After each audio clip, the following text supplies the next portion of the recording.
Hello friends, today we're making rice with Spam and pork shoulder chunks.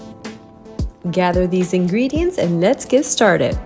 After washing some pork belly meat with water and vinegar, pat dry and cut them into small pieces. Add your favorite seasonings, massage thoroughly, and air fry for 50 minutes at 400 degrees. In a caldero, heat half a cup of cooking oil, saute the Spam, sofrito, Sazon, pepper, garlic, and salt. Add 4 cups of water, and once it boils, pour 5 cups of rice, mix well, and drop the heat. After 20 minutes, the rice should have absorbed the water.